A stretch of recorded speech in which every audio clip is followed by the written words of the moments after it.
Good day, good and gentle people. This is In Sickness and in Health, the Week 9 storytelling.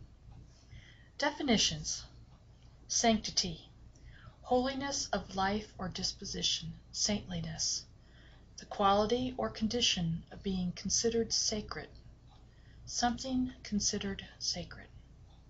Respect, to feel or show deferential regard for or esteem, to avoid violation of or interference with, to relate to or refer to be concerned. A feeling of appreciative, often deferential regard, a state of being regarded with honor or esteem. Healing,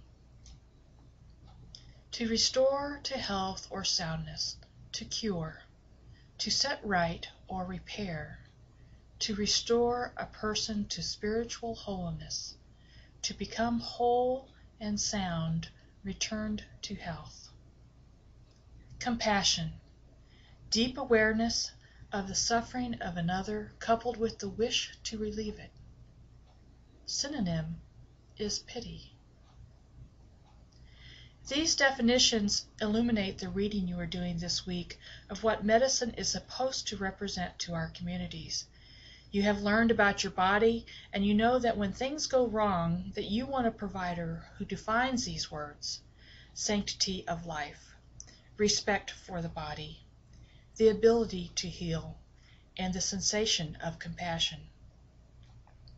The dichotomy, as we have been learning and experiencing, is that the definitions that I just read get lost in the system.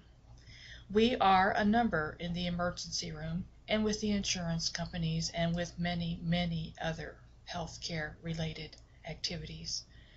We are waiting our turn until our illness or injury qualifies to be seen before someone else who is waiting too. The judgment call of who goes first and who goes last is not ours. The decision sits in the hands of the overworked, highly intelligent, and educated people on the other side of the door, who think that they are bringing compassion, healing, and respect to their patients. And for a moment in time, maybe they will impart healing and compassion with a gentle hand, a smile, or taking time to give an exclamation.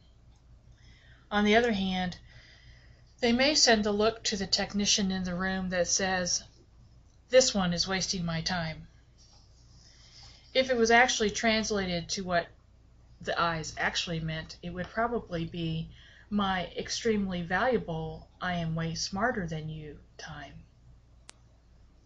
In fairness, the system has become almost impossible to overcome. The days of stopping and sitting with an ill patient for hours at a time have long passed, with population, technology, and ever-growing needs. The patient, you and I, we don't sit still very well either. The faster the better. My favorite bumper sticker: medicate me. I have known hundreds of providers in my years of medical practice. I've trained several hundred.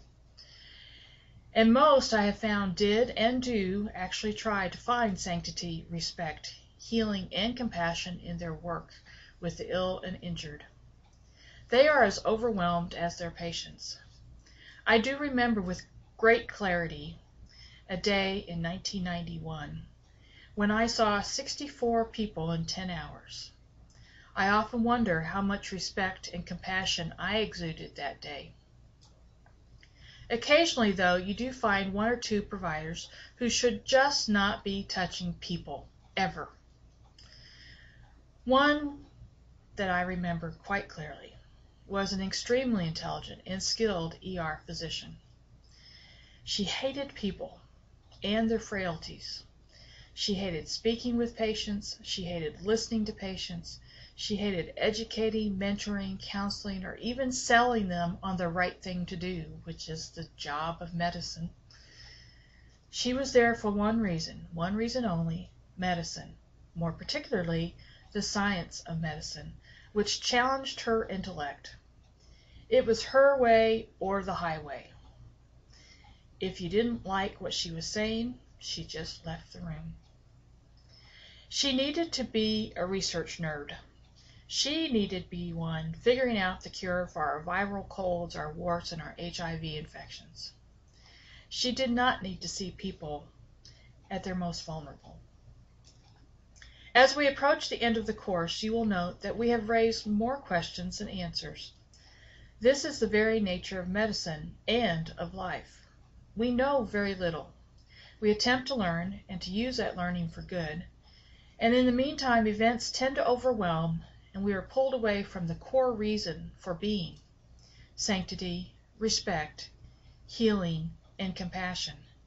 Instead, we become, in so many ways, a number that is defined as a member of the set of positive integers, one of a series of symbols of unique meaning in a fixed order that can be derived by counting, a member of any of the further sets of mathematical objects, such as a negative integer or a real number, a symbol or word used to represent a number.